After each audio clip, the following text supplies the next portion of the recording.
अल्हम्दुलिल्लाह वस्सलातु वस्सलामु अला रसूलिल्लाह व अला आलिहि व सहबिहि व मन वाला अम्मा बाद।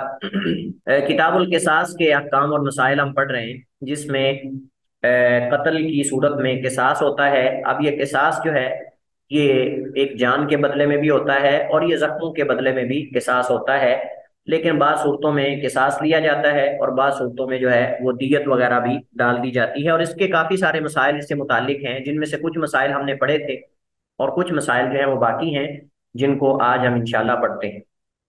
तो हमारे पास जो आज मसला है, पहला वो ये है, वफ़ी क़त्लिल ख़ताई व फी क़त्लिल ख़ताई अद्दियतु वल कफ़ारतु।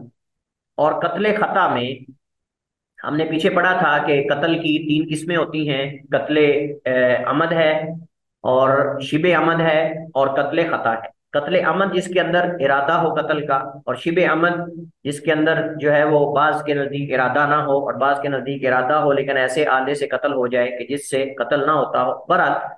और कत्ले खता ये कि गलती से कत्ल हो जाए, या ये है कि किसी और बंदे को कोई चीज मारना मकसूद था लेकिन मर कोई और जाए, इस सूरत के अंदर भी कत्ले खता ही शुमार होता है। तो इस सूरत के अंदर दो चीजें लाजिम होती हैं, एक तो दियत होती है और दूसरा कफारा होता है। दियत का ताल्लुक जो है वो मकतूल के वरासा के साथ होता है, और जो कफारा है इसका ताल्लुक अल्लाह ताला की जात के साथ है। इसका ताल्लुक अल्लाह ताला की जात के साथ है।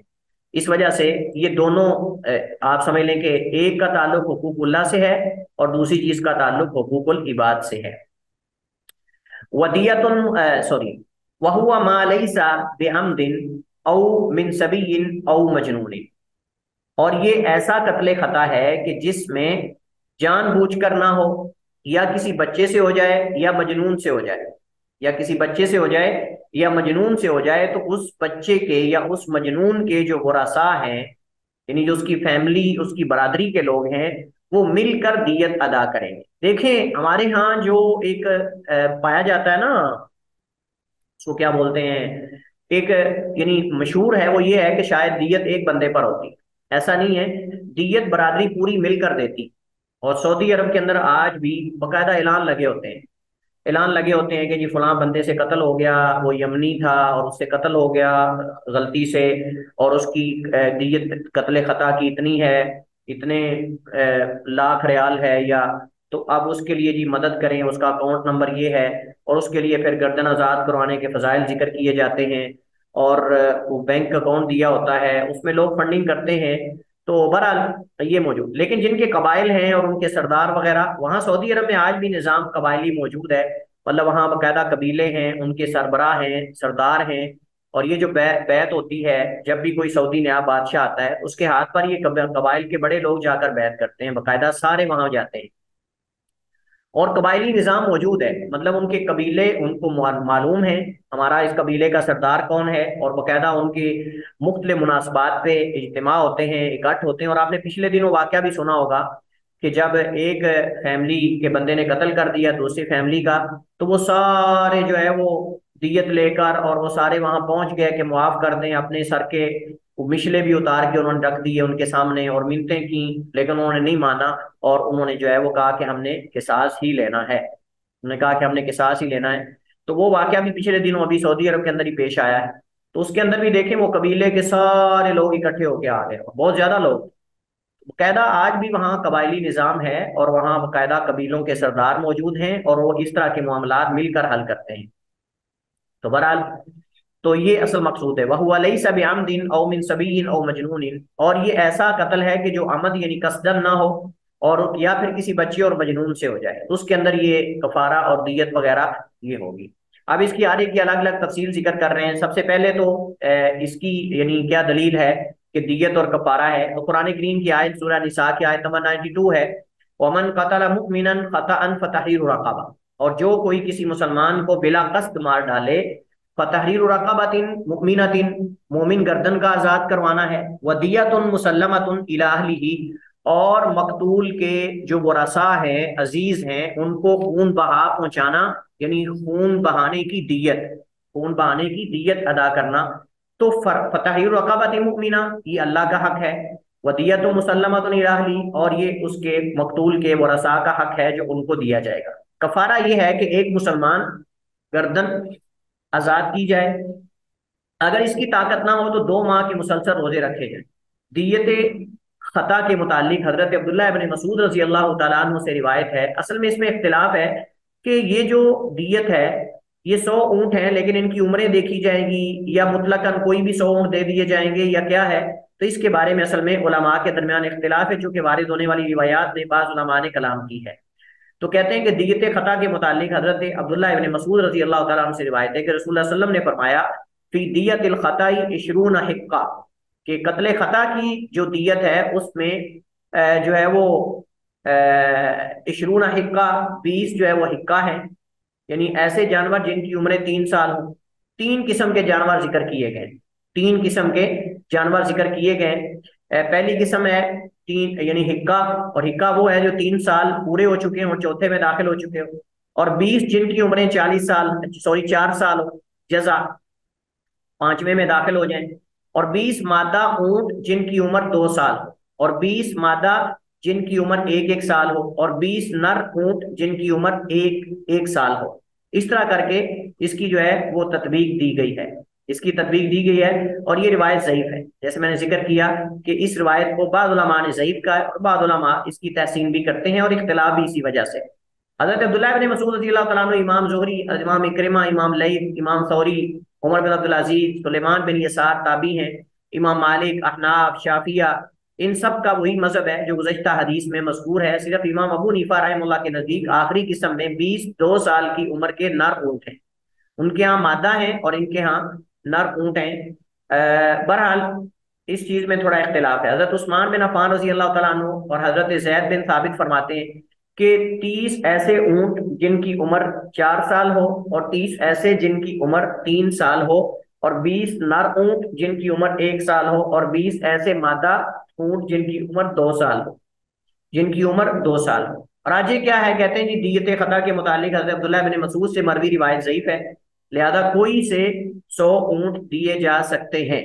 इसकी दलील वो हदीस है जिसमें हजरत अब्दुल्लाह इब्न अमर बिन आस रज़ी अल्लाह तआला अन्हुमा रिवायत करते हैं कि रसूल करीम अलैहिस्सलाम ने फरमाया, अला इन्न दियतल खताई व शिबिल आमदी मा काना बिसौती वलासा मियतु मिनल इबिल मिनहा अरबाउना फी बुतूनिहा औलादुहा।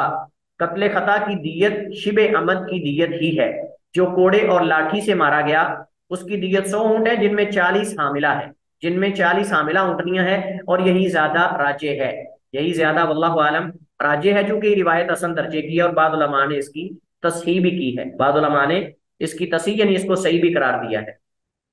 इसके बाद हजरत अली रजी अल्लाह तआला अन्हु की रिवायत है, हजरत अली से मरवी है कि रसूलुल्लाह सल्लल्लाहु अलैहि वसल्लम ने फरमाया, रुफियत, ये उससे मुतालिक है कि जो मजनून है और जो बच्चा है उससे अगर कत्ल हो जाता है तो ये कत्ले खता ही शुमार होगा, कत्ले अमद या शिबे अमद शुमार नहीं होगा। रूफी अल कलम अन थलाथतिन अन नाइमी हत्ता यस्तयक़िज़ा, सोए हुए से हत्ता कि वो बेदार हो जाए, वानी सभी, बच्चे से हत्ता यहतलिमा, हत्ता कि वो बालिग हो जाए, वानी मजनूनी हत्ता यअक़िला, और बच्चे पागल से हत्ता कि वो अक्लमंद समझदार हो जाए।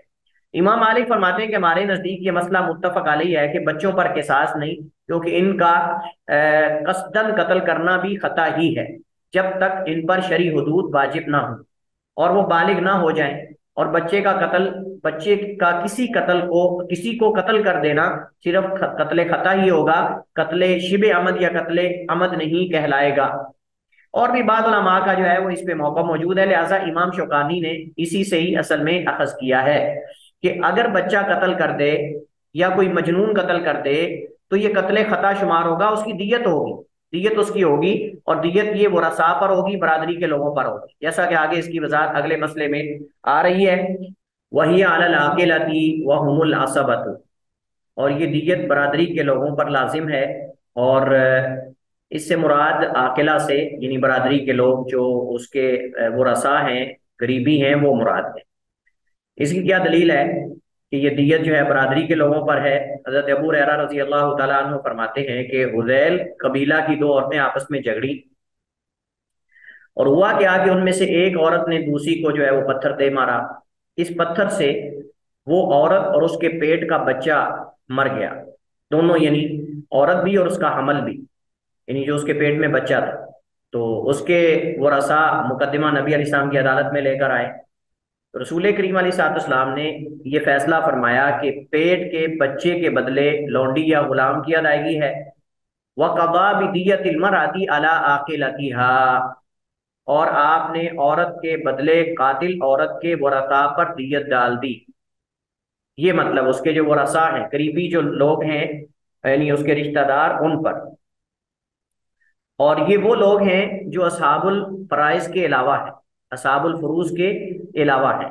एक रिवायत में ये लफ्ज है, वह अन्नल अक़ला अला असबतिहा, और ये कि जो दियत है ये उसके असबा पर है, असबा रिश्तेदारों पर, यानी जो असहाबुल फुरूज के अलावा यानी हिस्सा लेते हैं। ये फराइज की बात है, इल्म मिरासत या इल्म मिरास या फराइज की, कि असबा वो लोग होते हैं जो करीबी मर्द होते हैं और वो असहाबुल फुरूज में से नहीं, उनके हिस्से मुकर्रर नहीं किए गए, उनके हिस्से मुकर्रर नहीं किए गए, बल्कि वो यानी बचा हुआ माल असहाबुल फुरूज से लेते हैं, करीबी तरीन। जैसे हदीस के अंदर आता है ना, फमा बकिया फली औला रजुलिन ज़कर, फमा बकिया फली औला रजुलिन ज़कर, और जो बाकी बच जाए यानी असहाबुल फुरूज से, वो जो करीबी मर्द होता है उसको दिया जाता है। जो भी उस मैयत से ताल्लुक में ज्यादा करीब होंगे वो मुराद इससे है, यानी उनको वो दिया जाएगा। ठीक है। ये जो रिवायत यहाँ जिक्र की गई है, ये रिवायत बुखारी में है, मुस्लिम में और दीगर कुतुब हदीस में मौजूद है। एक रिवायत में है कि कबीला हुदैल की दो औरतों में से एक ने दूसरी को कत्ल कर दिया, और इनमें से हर एक का खामद और औलाद थी। फजअल रसूलुल्लाह सल्लल्लाहु अलैहि वसल्लम दियतल मक़तूलती अला आकिलतिल कातिलती, अल्लाह के नबी अलैहिस्सलाम ने मकतूला की दियत जो उसके यानी आकिला थे, यानी करीबी रिश्तेदार थे, आपने कातिला के उस पर डाल दी।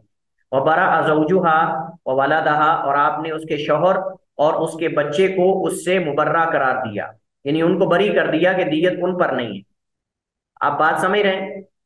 यानी अगर कोई औरत किसी को कत्ल कर देती है तो उसकी दियत, यानी उस कत्ल की दियत जो है वो उसके शौहर और बच्चों से नहीं ली जाएगी, बस के उसके औरत की बरादरी के लोगों से ली जाएगी। उस औरत की जो बरादरी है उनसे ली जाएगी जाकर। ये असल में मकसूद है। अच्छा, आकिला क्यों कहते हैं? आप किसी के इल्म में है कि दियत को आकिला क्यों कहते हैं? ये है ना पीछे भी, वान अला अला असबतिहा, और ये कि जो दियत है वो उसके असबा पर है, और आकिला और अकल, और ये अक्सर इस्तेमाल हो रहा है। तो क्यों कहते हैं इसको आकिला और अकल? सर ये साहिब अक्ल जो है उनसे ली जाएगी इसलिए। नहीं, ऐसा नहीं है। हर जगह तुक्का नहीं लगता सही। तोबा, ये आपने लगाया सही, जुगाड़ सही लगाया है। वो पाकिस्तानी हमारे जुगाड़ भी अक्सर लगा सही लगाते हैं, कभी कभी जबरदस्त होता है, कभी कभी जाहिर पे नहीं होता। तो आपने बहरहाल अपने एतबार से सही जवाब दिया है कि वो कला पर होता है, लेकिन यहाँ वो मकसूद नहीं है। हम बात कर रहे हैं कि दियत को आकिला और अकल क्यों कहा गया है, ये असल सवाल है। वो तो ठीक है कि वो कला ही देंगे, लेकिन इसको दियत को आकिला क्यों कहते हैं? चलिए, हाँ, एहसान इल्ले आप कुछ बताने लगे। नहीं सर, मैं अभी बस ये कहने लगा था कि मालूम नहीं है सर। अच्छा अच्छा, चलिए, देखिए, ये जो अकल है ना, ये इकाल से है। ये क्या है? इकाल से है। और इकाल उस रस्सी को कहते हैं जिस रस्सी से ऊंट के घुटने को बांधा जाता था या बांधा जाता है। तो चूंकि वो दियत के ऊंट मकतूल के घर, उसके वरसा के घर में लाकर उस रस्सी से बांधे जाते हैं और उनके सुपुर्द किए जाते हैं, तो इस वजह से इसे आकिला और अकल का नाम दिया गया है। और इसी से आज जो अरब सर पे पहनते हैं उसको इकाल कहते हैं। इसी से अरब जो आजकल सर पे पहनते हैं ना पटासा, काले रंग का, उसको इकाल कहते हैं। और ये असल में उनकी तहजीब की तरफ इशारा है कि ये ऊंट चराने वाले हैं, ये ऊंट चराने वाले असल वही हैं। तो वो अपनी असल को नहीं भूले, देखें आप, वो इकाल सर पे रखते हैं, तो वो भी उसकी मुनासबत भी वही है। ये जो इकाल सर पे बांधते हैं ना, ये भी असल में इस बात की दलील है कि ये वही ऊंट चराने वाले बद्दू हैं। ठीक है। और उसी से ये अकल और आकिला है, उसी से ये अकल और ये आकिला है। चूंकि वो ऊंट का पाँव बांध देते थे, उसकी टांग बांध देते थे, लाके मकतूल के घर में उसको खड़ा कर देते थे, बिठा देते थे कि ये तुम्हारी दियत है और आइंदा से हमारे दरमियान सुलह है और कोई मामला आगे नहीं बढ़ाया जाएगा और मुआफी तलाफी है और ये वो वगैरह, इस वजह से इसको आकिला और अकल का नाम दिया जाता है। तो इससे साबित क्या हुआ कि कत्ल करने वाले के तमाम रिश्तेदार दियत की अदायगी में उसके शरीक होंगे, जबकि खामद या बीवी और औलाद इससे मुस्तस्ना है, और औलाद इससे मुस्तस्ना है, यानी ये भी औरत के बारे में ये मसला है। जमहूर इसी के कायल हैं। बाज ने दर्जा झैल दलाइल की वजह से इसकी मुखालफत की है। वला तज़िरु वाज़िरतुन विज़रा उख़रा, कोई बोझ उठाने वाली किसी दूसरे का बोझ नहीं उठाएगी, कोई जान यानी बोझ उठाने वाली। और एक हदीस में वला यजनी जान इल्ला अला नफ्सी, और जुर्म करने वाला जुर्म नहीं करता मगर वो अपने आप पे करता है, यानी उसका नुकसान उसे होता है। इनमें तदबीक ये कैसे देंगे हम? इसमें तदबीक यह है कि दियत के अहकाम इससे खास हैं, दियत के अहकाम इससे खास और मुस्तस्ना है। इन दलाइल में उखरवी जजा का जिक्र है, जबकि दियत का ताल्लुक दुनियावी उमूर से है। यानी ये जो है वला तज़िर वाज़िरतुन विज़रा उख़रा, ये आयत इसका ताल्लुक क़यामत को है। क़यामत को कोई जान किसी दूसरी जान का बोझ नहीं उठाएगी।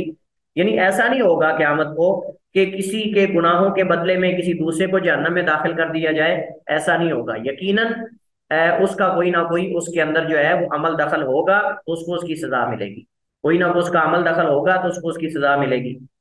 अच्छा, ये तो हमने ये कहा कि जी वला तज़िरु वाज़िरतुन विज़रा उख़रा, इसी से मुताल्लिक एक इल्मी मसला है और वो ये है, हज़रत आयशा यही आयत पढ़ा करती थी, और जब उनको कहा जाता था कि मैयत के घर वालों के रोने के सबब मैयत को अजाब होता है, मैयत के घर वालों के रोने के सबब मैयत को अजाब होता है, तो हज़रत आयशा ये आयत पढ़ के इसका रद्द करती थी और वो कहती थी कि ये सही नहीं है। अल्लाह ताला कुरान करीम में फरमाता है वला तज़िरु वाज़िरतुन विज़रा उख़रा, वला तज़िरु वाज़िरतुन विज़रा उख़रा, कि नहीं कोई बोझ उठाने वाली उस दिन बोझ उठाएगी किसी दूसरे का।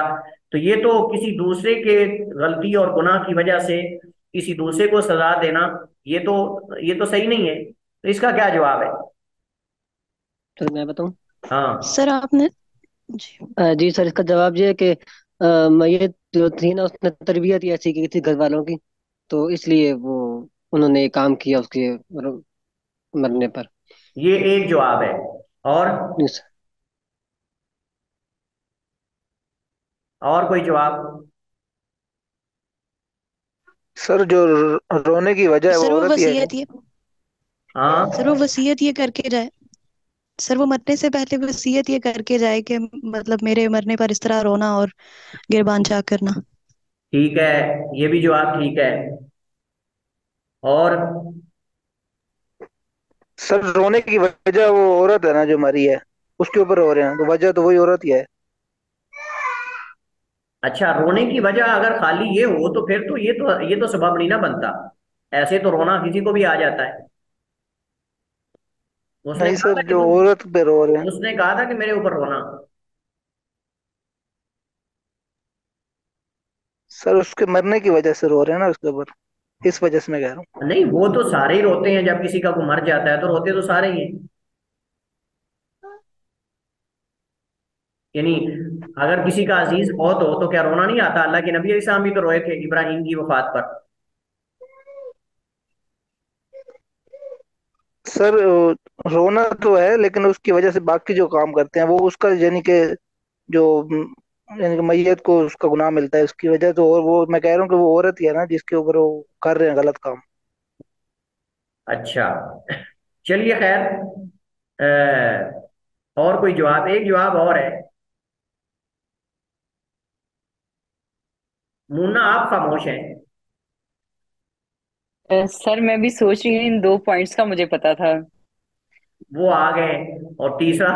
और अच्छा दूसरा सर, चलिए। ये वो जो उन्होंने जी जी बताएं आप। देखिए, एक तो ये है कि जो हजरत अब्दुल्ला इब्ने उमर, हजरत उमर, कई सहाबा इकराम से हदीस मरवी है कि इन अलमय्यित लयुअज़्ज़बु बिबुकाइ अहलिही, कि मैयत को उसके घर वालों के रोने के सबब अजाब होता है। ये हदीस अपनी जगह पर सही है, और ये उस सूरत में है कि जब वो सबब हो। सबब का मतलब ये है कि उनको वसीयत करके जाए या उनकी तरबियत इस पे करके जाए। जैसे आजकल राफिजा हैं, शिया हजरात हैं, वो कहता अपने बच्चों की तरबियत करते हैं इस पर, और वो कहता वो उनकी औरतें भी अपने सीने पे थप्पड़ मारती हैं और वो खास किस्म के मरसिए पढ़ते हैं और उसको आज़ादारी कहते हैं, और उस पर फिर वो मातम करते हैं। औरतें उनकी अपनी छातियों पे मारती हैं ऐसे ऐसे सीने पर, और मर्द भी उनके सीने पे मारते हैं और कुछ अजीबोगरीब हरकतें करते हैं। तो ये साफ ज़ाहिर है कि एक बंदा अगर औलाद के सामने ये काम करता है और उनसे करवाता है, तो ये साफ ज़ाहिर है, ये तो वला तज़िरु वाज़िरतुन विज़रा उख़रा के अंदर नहीं, ये तो बज़ाते खुद उसका अमल दखल है इसके अंदर। ये तो उसका अमल दखल है कि वो तरबियत ऐसी करने वाला है, या उनको कुछ जहलियत के अंदर लोग वसीयत करके जाते कि तुमने मेरे ऊपर मातम करना है और खूब करना है, ताकि पता चल जाए कि ये बंदा जो है वो फलां जगह फलां फौत हुआ है। बाद आग जला देते थे, बाज बकायदा एक दूसरे को मंगारे डालते थे। मंगारे समझते हैं आप? यानी तुम मेरे फौत होने वाले पे आके बैन करना और मैं तुम्हारे फौत होने वाले पे आके बैन करूंगी। औरतें आपस में एक दूसरे की कर्ज उतारती थी।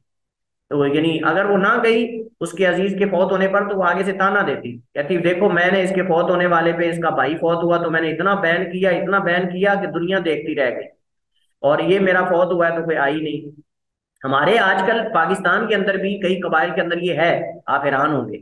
जहलियत में तो अरब के अंदर था, लेकिन हमारे यहाँ आजकल भी मौजूद है कि जी वो कहते हैं जी देखे मैं इसके फौत होने वाले पे इतना बैन किया, इतना बैन किया। हालांकि मैंने आपको पहले भी शायद बताया था कि बैन बुन कोई नहीं करती, अंदर से ये इस इंतजार में होती है कि कब चावल खुले और चावल खाएं। बाहर से हंसती हंसती आती हैं और आके एक दूसरे के गले ला के ऊपर कपड़ा डाल के तो ऊंची ऊंची ओ पता नहीं क्या हो गया, और साथ ऐसा ऐसा पूछती हैं चावल कौन से पके हैं, तो शायद मिलेगी कि नहीं मिलेगी। तो मतलब ये है कि वो सिर्फ लोगों को दिखाने के लिए कि इनको बड़ा अफसोस हुआ है, थोड़ी देर के बाद उसी तरह बातें कर रही होती हैं। तो ये यानी ये मना किया गया, इससे चिल्लाना और रोने के साथ साथ आवाजें निकालना और बातें करना, और मैयत के बारे में, या फिर जो है वो अल्लाह ताला की जात के बारे में, अभी इसने चारा काट के लाना था, अभी तो तेरे पानी लगने वाला था, अभी तो तेरे बच्चे छोटे छोटे हैं उनका क्या बनेगा, अबे अजय तो तू फलां करना सी। वो पंजाबी में वो आपने सुना होगा अक्सर, मैं छोटे होते सुनते थे, तो वो अभी तो देखें फलां चीज बनने वाली है, अभी तो ये सही नहीं है। असल में ये गिरिया जारी करना और ये मना किया गया है।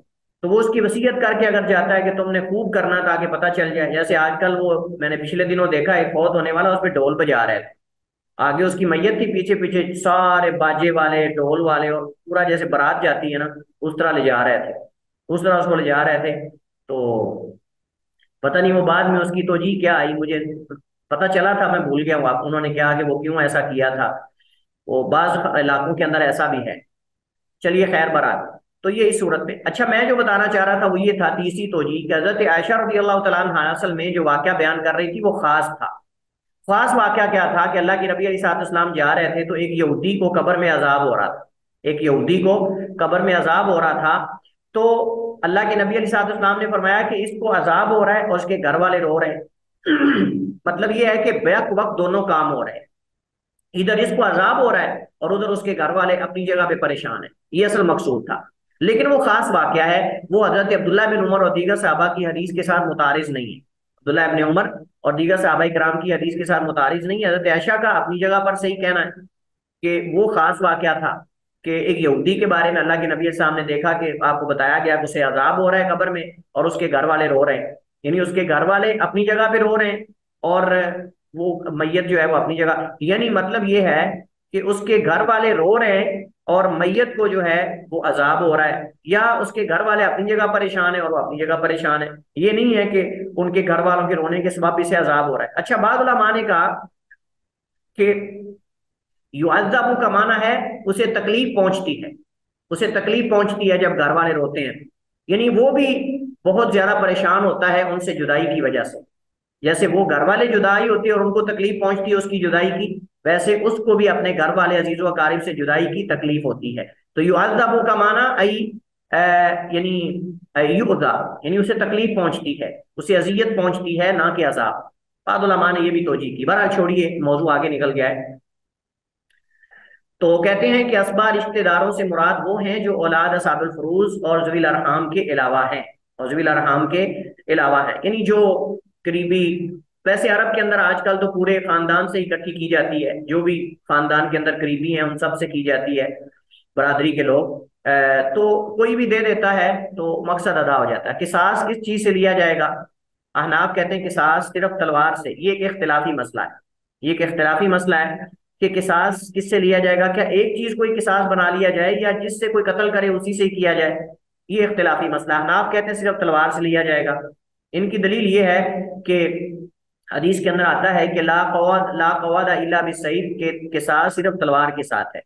लेकिन ये रिवायत ज़ईफ है, लिहाजा इस मसले में जो है वो राजे यही है कि किसी भी चीज को किसास का जरिया बनाया जा सकता है। किसी भी चीज को जब तक वो शरीयत में मना ना हो, जब तक वो शरीयत में मना ना हो, तो किसी भी चीज से किसास लिया जा सकता है। यानी अगर किसी मुल्क के अंदर किसास फांसी के जरिए लिया जाता है तो वो ठीक है। अगर किसी इलाके के अंदर तलवार के साथ है, सऊदी अरब के अंदर तलवार के साथ है, तो तलवार। हमारे पाकिस्तान के अंदर अगर कभी तारीख में कोई ऐसा हुआ है तो फांसी के साथ हुआ है, तलवार के साथ नहीं होता। तो जमहूरी ममालिक, अगर दूसरे लफ्जों में ये कहा जाए, जमहूरी ममालिक के अंदर जो है वो फांसी के साथ है या कोई और तरीका होता है, लेकिन जो बादशाहों का निजाम है उसके अंदर तलवार। इसके बाद एक और मसला है घर में झांकने वाला और दियत। अगर कोई किसी के घर में झांकता है और वो आगे से मार देता है कोई चीज, तो क्या उस पर दियत है या नहीं है। तो इसमें के बारे में एक हदीस है नबी करीम अलैहिस्सलाम की, कि नबी अलैहिस्सलाम ने फरमाया, लौ अन्ना रजुलन इत्तला अलैका बिगैरि इज़्निन फखज़फ्तहु बिअसातिन फफ़क़अत ऐनहु मा काना अलैका जुनाह, मा काना अलैका जुनाह। कि अगर कोई आदमी आपके घर में झांके बगैर इजाजत के, बगैर इजाजत के आपके घर में झांके, फखदफ्तहु, और आप उसे कैंकरी मार दें या कोई चीज मार दें, फफ़क़अत ऐनहु, और उसकी आंख फोड़ दे, मा अलैका मिन जुनाह, तो आप पर किसी किस्म का कोई गुनाह नहीं, यानी कोई कफारा और कुछ नहीं है। ये हदीस है।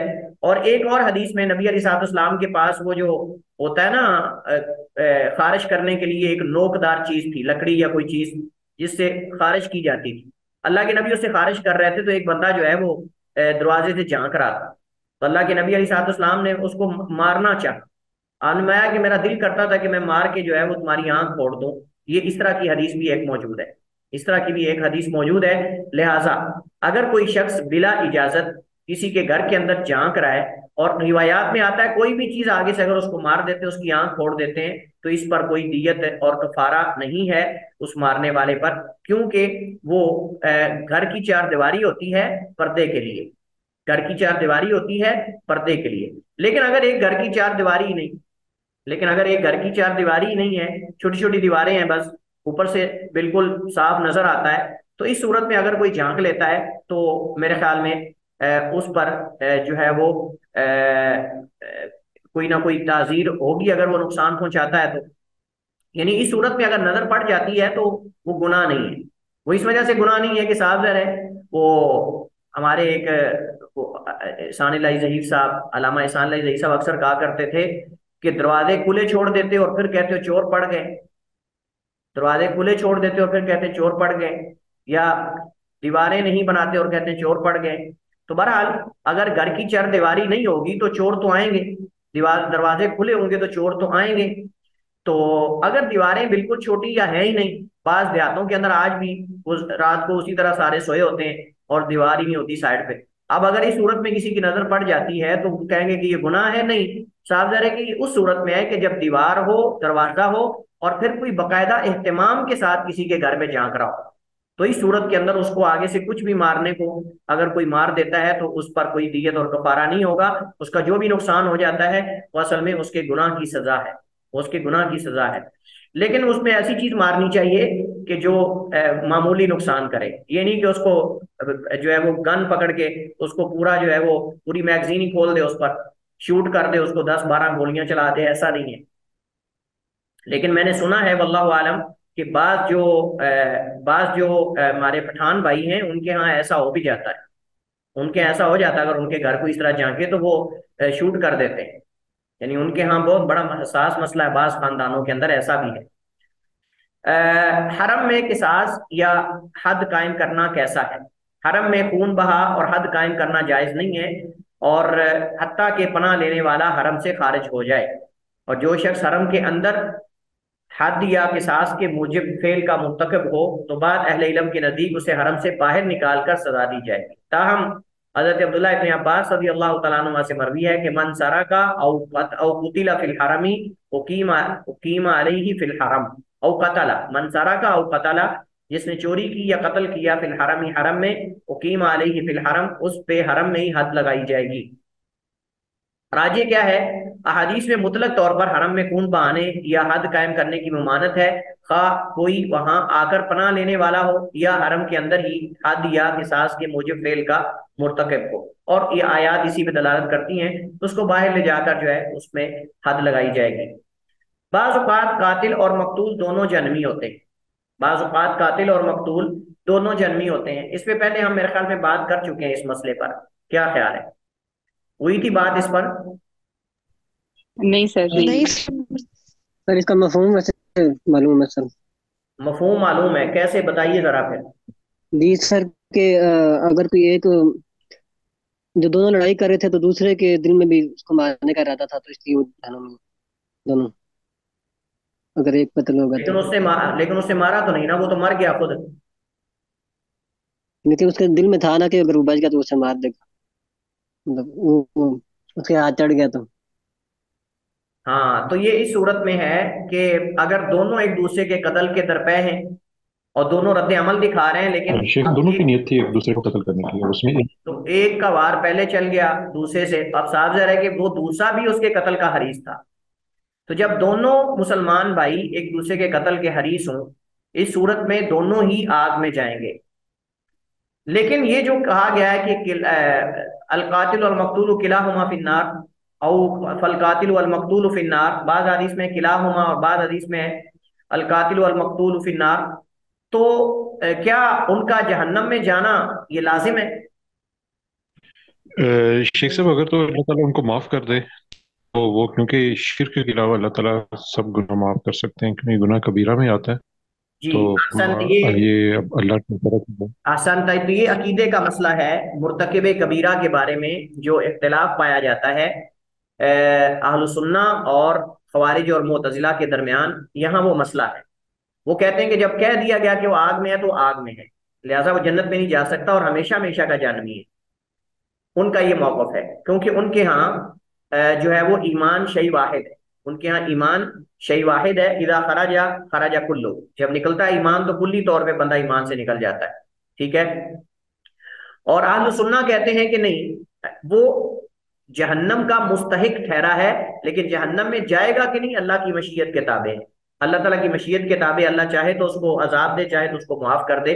क्योंकि अल्लाह ने कुरान करीम के अंदर, वो कहते हैं कि अल्लाह ऐसे वादा खिलाफी करने वाला हो जाएगा, और अल्लाह ताला तो वादा खिलाफी नहीं करता। अल्लाह ताला तो वादा खिलाफी नहीं करता। तो इस तरह अगर अल्लाह उसको जन्नत में दाखिल कर देता है तो ये तो वादा खिलाफी, हम कहते हैं नहीं। अल्लाह ताला ने कुरान करीम के अंदर जहां सजाएं सुनाई है वहां मुआफी के ऐलान भी किए हैं। अल्लाह ताला ने फरमाया कि इन अल्लाह ला यगफिरु अन युशरका बिही व यगफिरु मा दूना ज़ालिका लिमन यशा। अल्लाह ताला नहीं बख्शता कि उसके साथ शिरक किया जाए। हाँ, इससे नीचे जो गुनाह है तो कत्ल शिरक से नीचे है, ऊपर नहीं है। कत्ल शिरक से नीचे है। अच्छा, इससे मुत्तसिल एक दूसरी हदीस है, एक और हदीस है, और वो क्या है, कातिल और मकतूल दोनों जन्नत में जाते हैं। इसकी क्या सूरत है? कातिल और मकतूल दोनों सर जन्नत में जाते हैं। हाँ जी। तो नियत ही है इसमें, सर मारने की नियत गलती नहीं से, होगी। नहीं नहीं खता दोनों गलती से कत्ल हुआ। है। सर दोनों ने एक दूसरे को गलती से कत्ल किया, मतलब नहीं इरादा नहीं ये, था दोनों का ही। नहीं ये लाजिम नहीं। सर ये भी हो सकता है कि जैसे कोई मतलब एक मुसलमान है वो किसी काफिर को करने लगा और वो जो कुफर वाला है, उसके दिल में ईमान आ जाए, ये बात भी हो सकती है, उसने इसकी नियत कर ली हो। ईमान आ जाए? ईमान कैसे आ जाए? मतलब उसने नियत की हो कि मैं अभी मतलब कलमा पढ़ लेता हूँ या इस्लाम मतलब मुसलमान हो जाता हूँ, उसके दिल में ये बात हाँ, आई हो और उतनी देर करीब में वो करीब कत्ल हो गया। करीब करीब करीब करीब है आप। देखें हदीस में आया बकायदा, हदीस में बकायदा ये आया है कि यानी अल्लाह ताला रश्क करता है उन दो बंदों पर। अल्लाह को रश्क आता है उन दो बंदों पर कि एक कत्ल होता है और एक कातिल है और दोनों जन्नत में जाते हैं, और अल्लाह इस पर रश्क करता है। कैसे? वो ऐसे जरा मैं आपको बताता हूँ। हदीस में है कि एक अल्लाह की राह में, एक अल्लाह की राह में लड़ता लड़ता शहीद हो जाता है। उस शहीद को शहीद करने वाला मुसलमान होकर वो भी शहीद हो जाता है, या वो मुसलमान हो जाता है। उस अल्लाह की राह में शहीद होने वाले का जो कातिल है वो भी मुसलमान होकर वो भी शहीद हो जाता है या मुसलमान हो जाता है। अल्लाह को ऐसे दो बंदों पे रश्क आता है। यानी एक शहादत का रुतबा पा गया और दूसरा मुसलमान हो गया। तो इस सूरत के अंदर दोनों जन्नती हैं और अल्लाह को दोनों पे रश्क आता है। ये है दोनों का जन्नत में जाना भी हदीस से साबित है, और वो इस तरह है, यहाँ दोनों का जहन्नम में जाना है और उसमें दोनों का जन्नत में जाना है, और अल्लाह उन दोनों बंदों पे रश्क करता है। ये हदीस में मौजूद है। चलिए, तो ये इस सूरत में दोनों आग में जाते हैं कि जब दोनों का ही एक दूसरे को कत्ल करने का इरादा हो। अच्छा, यहाँ एक बड़ा इल्मी फायदा है, वो नोट कर ले आप। इस हदीस से उलमा ने ये फायदा अखज किया है कि अल्लाह सुब्हानहू व तआला दिलों में पैदा होने वाले जो वसवसात हैं, अल्लाह उन पे पकड़ तो नहीं करता, लेकिन जब इन वसवसात का इंसान रद्द अमल दिखाता है उस वक्त अल्लाह ताला उसकी पकड़ करता है। मसलन मिसाल के तौर पर एक बंदे ने जना और बदकारी का इरादा किया, और इरादा करने के बाद पेशरफ्त भी शुरू कर दी, लेकिन आगे से जुगाड़ ना लगा उसका। जुगाड़ लगने का क्या मतलब है? मसलन वो कहीं जा रहा था, आगे से कोई माने आ गया, कोई रुकावट आ गई, किसी ने देख लिया, या उसको किसी ने पकड़ लिया, या किसी ने मोड़ दिया उसको, या कुछ भी, लेकिन ये अपने पूरे इरादे से जा रहा था। तो इस सूरत में अगरचे वो जिना नहीं भी करता किसी मानने और रुकावट की वजह से, तो वो जानी ही शुमार होगा, वो जानी ही शुमार होगा। हाँ, अगर उसके दिल में वसवसे आ रहे हैं लेकिन वो रद्द अमल नहीं दिखा रहा, तो इस सूरत में उसका मुआवजा नहीं होगा। तो अब ये चूंकि दोनों रद्द अमल दिखा चुके हैं, क्योंकि साहबजादे जब तलवार एक दूसरे के खिलाफ उठा रहे हैं तो इस इरादे से उठा रहे हैं ना कि वो दोनों कत्ल करना चाहते हैं, लिहाजा जब तक तो वो बात सिर्फ नफ्स की बात हो उस वक्त तक अल्लाह मुआवजा नहीं करता। और बल्कि हदीस में आता है कि नेकी का हम और कसद अगर करता है लेकिन नेकी करता नहीं, अल्लाह फिर भी नेकी लिख देता है। लेकिन गुनाह का हम और कसद करके अगर कर लेता है तो एक गुनाह लिखा जाता है, और अगर नहीं करता अल्लाह फिर भी नेकी लिख देता है। ठीक है, तो जब इंसान कोई दिल के अंदर वसवसा ख्याल उसके आता है, जब तक उसका रद्द अमल नहीं दिखाएगा उसका उस पर मुआवजा नहीं होगा। तो इन दोनों ने तो रद्द अमल दिखा दिया था, इन दोनों ने तो रद्द अमल दिखा दिया था, इस वजह से तलवारें उठाई दोनों ने, क्योंकि ये असल में रद्द अमल है। लिहाजा अगर कोई शख्स गुनाह का मुसम्मम और पुख्ता इरादा कर ले और उस पर रद्द अमल दिखाना शुरू कर दे, तो ये अगर ना भी कर सके तो ये गुनाहगार होगा, और इसका गुनाह ये लिखा जाएगा, और इसका गुनाह ये लिखा जाएगा अगरचे किसी खास वजह से वो ना कर सका। कत्ले अमद के बाद अगर कातिल तौबा कर ले, कत्ले अमद के बाद अगर कातिल तौबा कर ले, कत्ले अमद के बाद अगर कातिल तौबा कर ले तो उसकी तौबा इंशाल्लाह कबूल हो जाएगी। और इसकी दलील कुरान करीम के अंदर भी है और हदीस के अंदर भी है।